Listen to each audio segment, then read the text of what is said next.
Good evening, everyone. Well, it's evening for me. I'm sure for you it could be any time of the day. But for me, it's 21:45 on a Monday night, and I'm still wearing a tie. So instead of wearing my trusty sidekick slash sidearm, Greta, she is in her spot on my dresser. I'm having one of these instead. I never wear when I'm drinking, and neither should you. So, what are we going to talk about tonight? I'm going to talk about two people who are very influential in economics. These two folks have diametrically opposed economic systems, and I think they both warrant some review because I think that while I can see the arguments against both, and there are definitely valid arguments about both methodologies, both of them need to be examined in full, and we have to admit to the merits of each and the drawbacks if we are going to come to any form of conclusion about them. Now, obviously, I will lean toward one more than the other, and I'm pretty sure it'll be fairly obvious from the get-go which one that is. But without really taking some time to dig into the two gentlemen, or I should say at least their economic philosophies, we can't really appreciate what that means for anyone.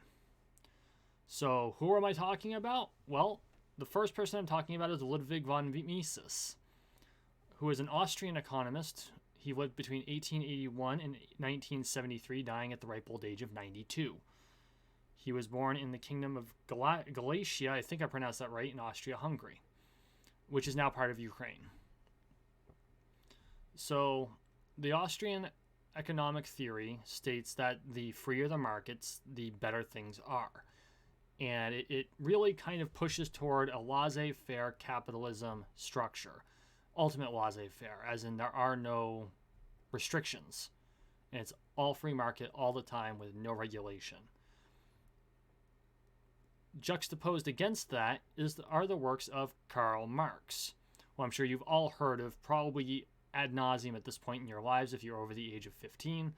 He, of course, was a communist economist, lived between 1818 and 1883, dying at the age of 64, which for that point in time was actually a pretty ripe old age.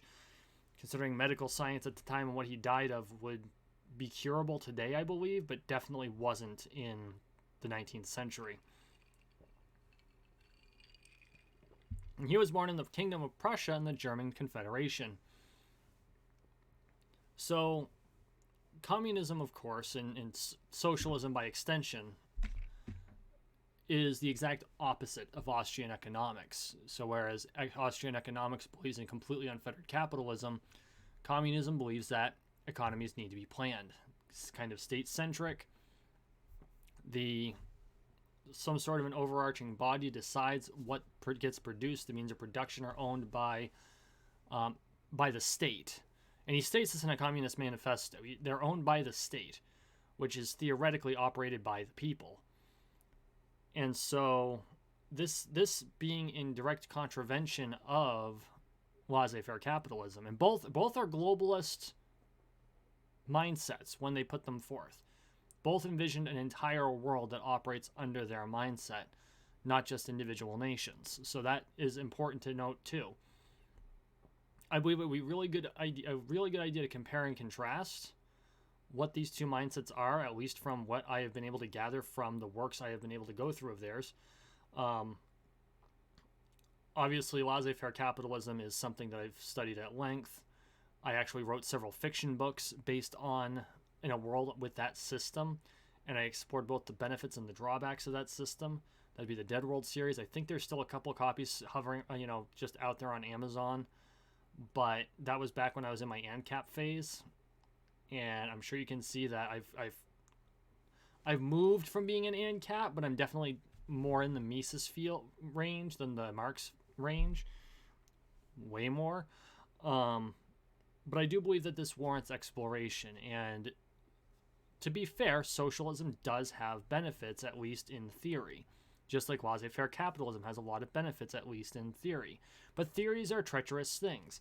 Unfortunately, when you get down to practicalities, neither system works the way it wants to work. when you get down to business. So as we move forward, we're going to dig into these, and then I am going to kind of explore where I fit on that field, in case anyone was wondering. Time to navigate the cyberpunk dystopia.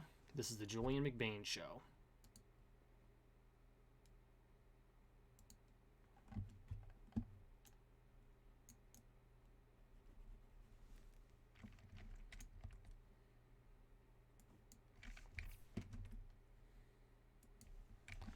The Julien McBain Show is brought to you by Freemasonry. They're not sponsoring me. I travel. And if you're interested in traveling too, talk to a local Freemason. You can usually tell who we are by the square and compasses. Okay. So, over the weekend, I listened to a lecture by Mises that he gave in Princeton. And I've been listening to several podcasts by the Mises Institute. And largely speaking, that they definitely believe in a stateless society, right? They're talking full ANCAP. This is what I used to be back in the day. And I get the attraction of it, because it means the individual is essentially sovereign. You're beholden to no one but the people you decide you're beholden to. And if you get ticked off, you can simply leave. I also listened to an audio rendition of the Communist Manifesto.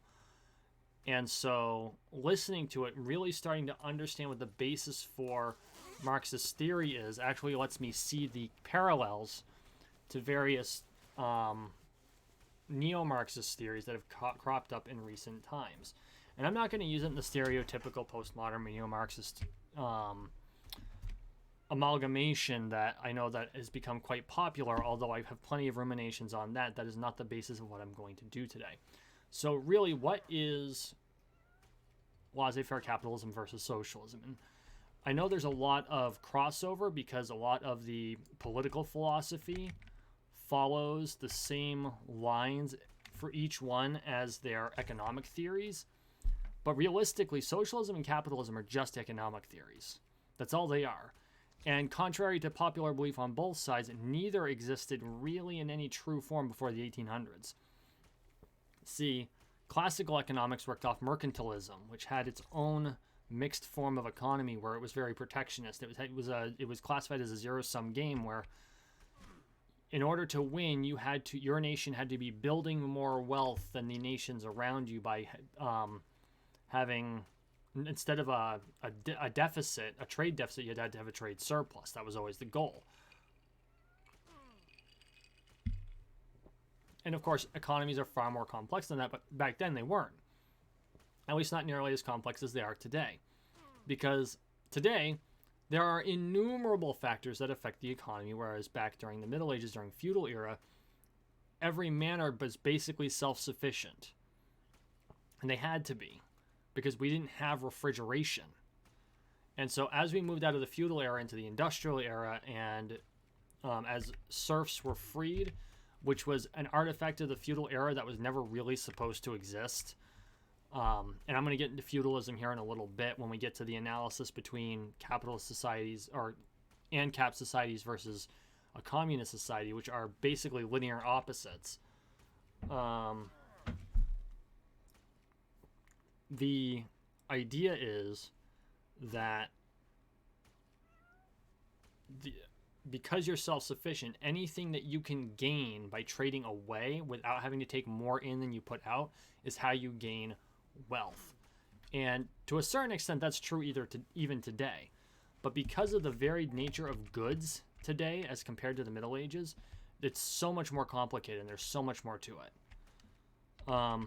Okay, let's talk first about ANCAP laissez-faire capitalism.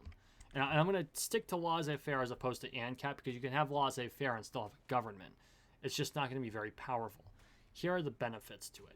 One, wealth creation will be very rapid because there's no restrictions to growth. There won't be any form of money manipulation. There won't be any form of quantitative easing.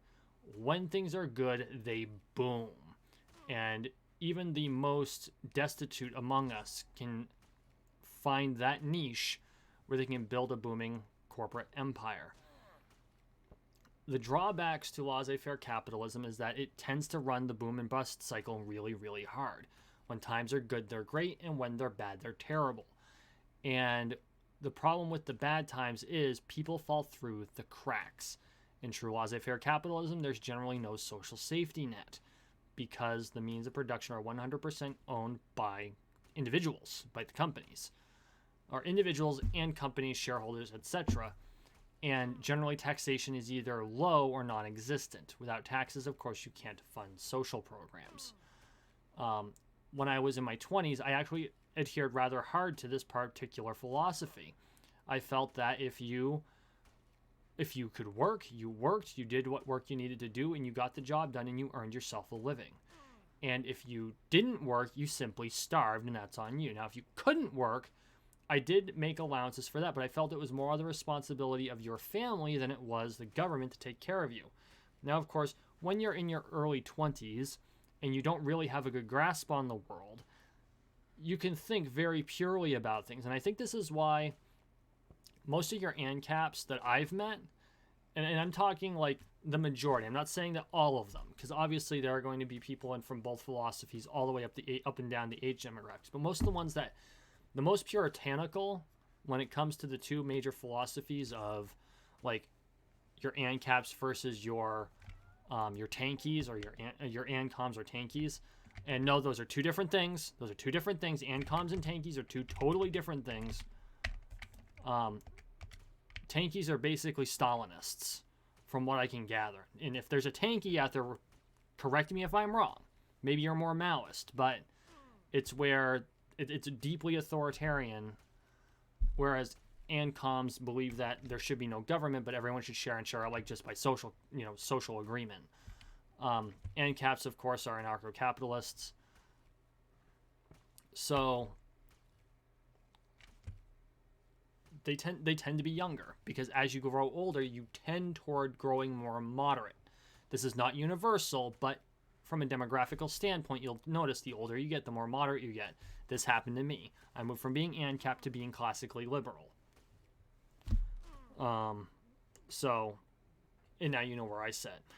So the benefits to socialism. And I know that all my SocDem friends and all my Democratic Socialist friends, because I live in Vermont, where democratic socialism is considered to be an awesome thing, despite the fact that we can't generate enough tax dollars to pay all of our things. The benefits to socialism. The social safety net is broad, and generally speaking, no one falls through the cracks. The idea being that you can raise up the people from the bottom by pulling off wealth from the top. And just like laissez-faire capitalism works really well on paper, this also works really well on paper. By raising up everyone on the bottom, you make it so that no one falls through the cracks and everyone is taken care of to at least some sort of minimal standard, right?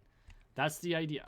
They want everyone to be taken care of to some sort of minimal standard. Even if that means they put a ceiling on how much growth you can have, in that viewpoint, that makes society better. Whereas from the ANCAP perspective, by not putting a ceiling on it and not having a floor, while people fall through the cracks, the people on top will inordinately affect the bottom and pull them up with them.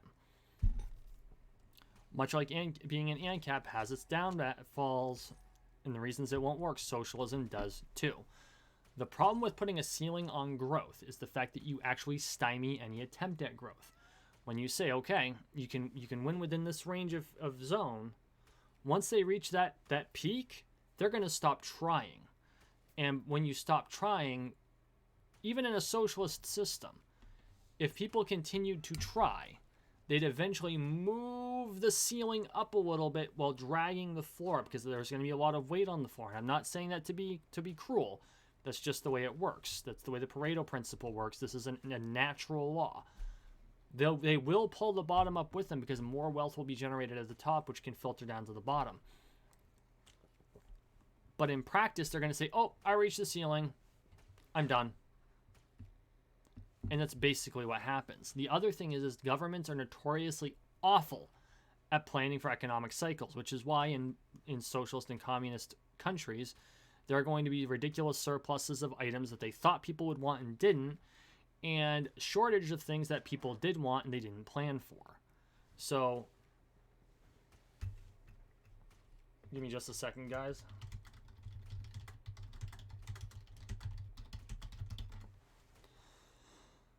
So, okay, where do we strike the balance? Or let's actually start with compatibility. How can these two things be compatible?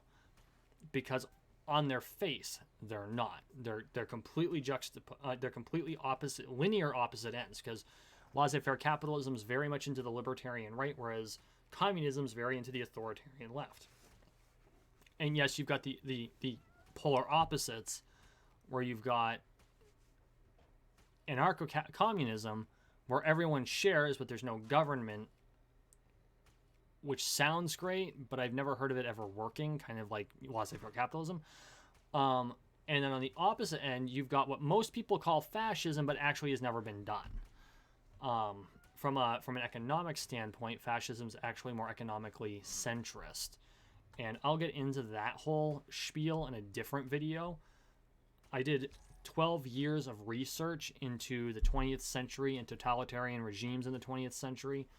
Particularly around fascism and National Socialism, but also around Imperial Japan and Stalinism. I didn't touch Maoism until much later and not nearly as in depth.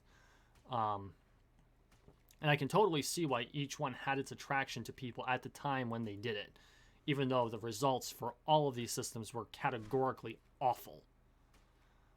And they will be every time they're tried. So let's not even get into the whole, well, maybe it has. No, they don't. Especially the first two. Like, we can talk about the Soviet Union and where the Soviet Union went wrong and why it works in communist China where it did not work in the Soviet Union. That is something that we can absolutely talk about. National Socialism is awful top to bottom. Fascism, that's a conversation to have too, but it's going to line much like Soviet communism. All in all, though, all three systems do not work at all. No, let me rephrase that. They work. That's the problem, is that they do work. The results are just awful. So let me rephrase that. The problem with those systems is that they do function. And in a lot of ways, they function very, very well by making the lives of just about everyone awful and miserable. So, okay. I'm going to kind of move away from that. So let's talk about the compatibility between free market capitalism versus socialism. And this is something that a lot of people don't like talking about because they seem to think, and this happens on both sides of the equation, that these two things are 100% incompatible. And that's kind of true, but not really. See, we have in the United States and for the most part across the world, with some exceptions, a mixed economy. Some trend toward more free market, like here in the United States. Some trend more towards socialism, like in, say, communist China. And the reason I'm saying the words communist China as opposed to just China is that there's still some argument between the People's Republic and the Republic of China, which of course we call Taiwan. And the way that China does communism today is very much different from Maoist China. And so when I say communist China, I'm talking about the current rendition of the People's Republic versus when I say Maoist China, the original form of communism in China, which was very much more authoritarian, much more centralized. I don't have enough research into Maoist China beyond the Great Leap Forward to be able to talk about it, so I'm going to not. But this is where I'm separating it. Maoism is a form of communism. Modern Chinese communism is not Maoism in its purest form, and that's why I use the phraseology I do. I will attempt to remember to just say China.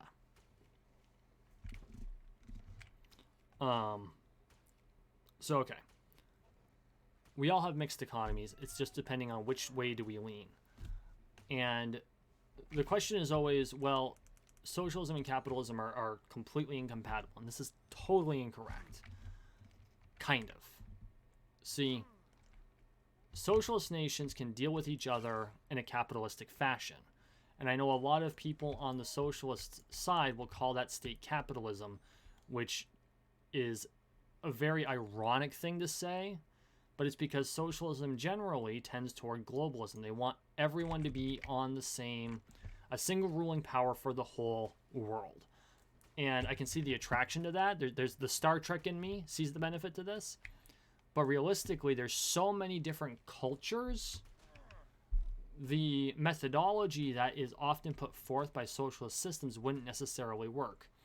In a worldwide government, it would have to be some sort of federated system where different cultures with different methodologies and different laws could somehow interact. Currently in our world today, they are so varied, I don't think it could function. Just look at the dysfunctionality of the UN. They put some of the top human rights abusers on the Human Rights Council. That tells you how functional the UN is. So okay, how can they be compatible? Well, here's what I like to say.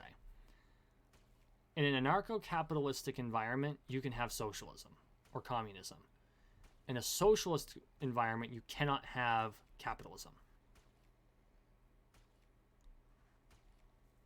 And this is why I lean toward being classically liberal. And I know I'm getting scratched heads over this, so hear me out. In a socialist system, it depends on everyone contributing whatever their means are so they can be redistributed to those who need. And again, I can see the logical merit behind this, even though what it means is that there's no incentive for someone to work harder for their own benefit.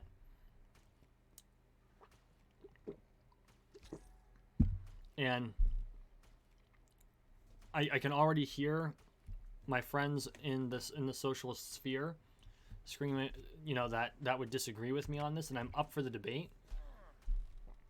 But it's true. People are self-interested as a general rule. And they'll work for themselves, they'll work for their families or their communities, but generally speaking, it's very, very localized. In the perfect social system, everyone works together for the nation or the world generally, and that's too abstract. Because of that, if let's say that the world we lived in a socialist society. Let's say we lived in China, and I decide I want to take a piece of land and in this small enclave have a capitalist system, right? In China today, that would actually work better than it would have during the Maoist period. But let's take the Soviet Union, which of course is long gone. If I had tried that in the Soviet Union, I'd have the army at my door because we are not giving to the state what the state demands. Conversely, in an anarcho-capitalist society especially, but in capitalism in general, and in the United States today, you can form a communist society in the United States. That's absolutely possible. That's what a commune is. You and 10 families can go buy a piece of land and decide that everything that's produced by the land is shared by the people on the land.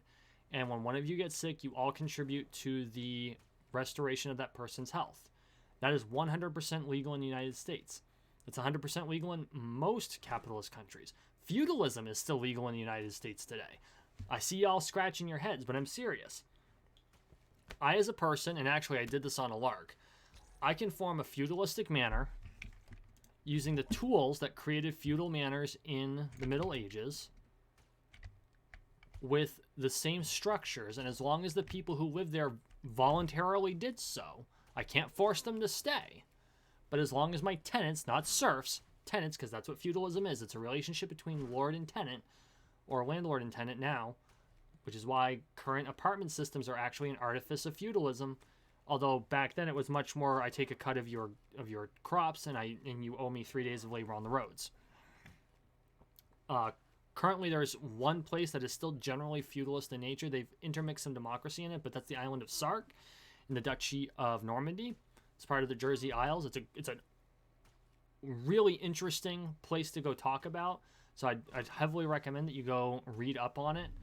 But I could form a manor, buy the land, build some cottages in a little village, bring in tenants to rent it. Instead of them paying me cash, I say, okay, y'all grow these crops, y'all grow chickens, y'all grow cows, and from you I'll take half a cow a year, and from you I'll take a dozen eggs a week, and from you I'll take 10 pounds of veggies a year, right? That's 100% legal in the United States today. Because the system we have allows for it. And in capitalism, you can do that. You can use that system and alter it to be what you want it to be. Unfortunately, socialism requires a rigid adherence, even for the more, even for the freer variations of it, say like democratic socialism, which I know that there's a lot of people out there in the classically liberal and in the ANCAP and in the modern right, especially, who would say, well, now you're just voting for who your oppressor is. It's not like that. It is kind of, but it's not. At least not in the way that the people who believe in democratic socialism believe in it. But honestly, I can see where each side looks at it, and it's like, no, we're voting on what we're going to produce. We're voting on how the state will spend the funds that are raised by what we produce. I totally understand where they're coming from. From a logical standpoint, though, from a practicality standpoint, the wheels of political power will direct everything. And direct democracy is only functional at small scale because of the number of voices that need to be heard. And so this is why representative democracies and republics have become the standard. This is what the Soviet Union tried. And from a governmental standpoint, it functioned fairly well organizationally. They just could never figure out what to produce correctly.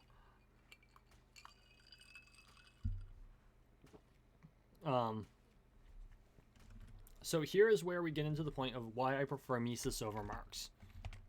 And Mises's theories are not perfect. Anarcho-capitalism on its face doesn't function the way people want it to function, because you will always have people forming groups. They coalesce into ideologies and into tribes. Now you could say, well, they just form corporations, much like they did in my Dead World novels that I wrote with my ex-wife. At some point, I swear to God, I'll make those available. Probably put them up on my Patreon. And like I said, you could probably find 1 or 2 copies off on Amazon somewhere. It's out of print. But the idea is that from a moral standpoint, I like the idea that I can say, this is what I want, this is what I believe in, this is how I plan to do things. Inside of my zone, my property, I make the rules within limitations. Now, I'm classically liberal, so I believe that a social safety net is necessary. I believe it needs to be efficient, it needs to be streamlined, and it needs to have a real benefit to getting off of it, which most of our social safety nets are not well designed. And this isn't out of malice, it's just out of bloat and out of competing methodologies, and over time, every system has to be reviewed and reformed. In an ANCAP system, of course, you don't get that. But in comparison to Marxism, I find that there's a major problem. And that problem is that in order for it to work, everyone has to have buy-in, and that buy-in has to be absolute. And humans, small scale, it works very, very well. I have heard of and I have seen very well-managed, well-operated communes. Everyone's on the same page. They're all working toward a similar goal. They all have the same idea. This is what they want. This is how they operate, right? They all take care of each other. In a lot of ways, the family unit operates on a socialist structure. That's just the way it works. And I know that there's a lot of people I know, my own family would kind of balk at that idea, but that is the way it works. But the broader you get, the more people you include, the more different their ideas on what is and what should be are going to change. and getting that buy-in, getting everyone to be on that same page. Because when you, even in a democratic system where you all vote on what happens, in the simplest form, democracy is simply mob rule, where 51% of, or 50% plus one of people can overrule the remainder, and their input will eventually be meaningless. That's an oversimplification, of course. Very rarely do you have just absolutely direct democracy like that. Except where I live. We still have town meeting day, which I think is very cool, actually. So, tangents. Where was I? Town meeting day. Oh, buy-in. So, and that's the problem, is that without that buy-in, without that absolute adherence to it, it quickly falls apart. Or the only alternative is to force compliance, and that's where you quickly stream yourself into authoritarianism. As we all know, authoritarianism is bad. So I hope I didn't bore everyone out of the room. And if you have your own opinions, please feel free to comment. Please feel free to comment. I know that I've probably got viewers who are more capitalist. I've probably got viewers who are more Marxist. If you're in Entropia universe, I am going to guess you probably lean toward the capitalist as opposed to the socialist, because, well, it's a game that deals in real money, and it's the closest thing to an actual laissez-faire economy that could ever exist. And interestingly, it actually works really, really well. But in the meantime, I want to thank you for watching and thank you for listening. Please like, share, and make sure you subscribe down below. We are still on the road to 13 million subscribers, one subscription at a time. Guys, I really appreciate the support. Please consider becoming a patron by going to patreon.com/Julien McBain. Every person who becomes a member there really helps to boost up my ability to produce this content.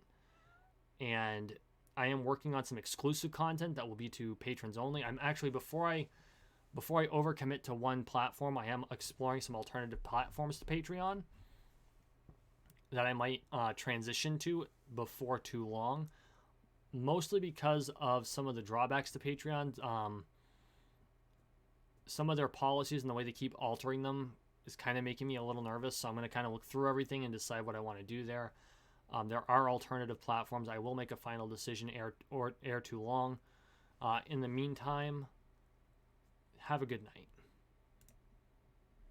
The Julien McBain Show is a McBain Manor production. I am your host, Julien McBain, a.k.a. Paul Valor, and my moderators are Kat J. Lambertson and Captain Aubrey for all live streams. And my patrons are Red Kryptonite, J. Lambertson, Spectrum 3600, without whose support this would be much more difficult. Thank you so much, and we will see you in the next one.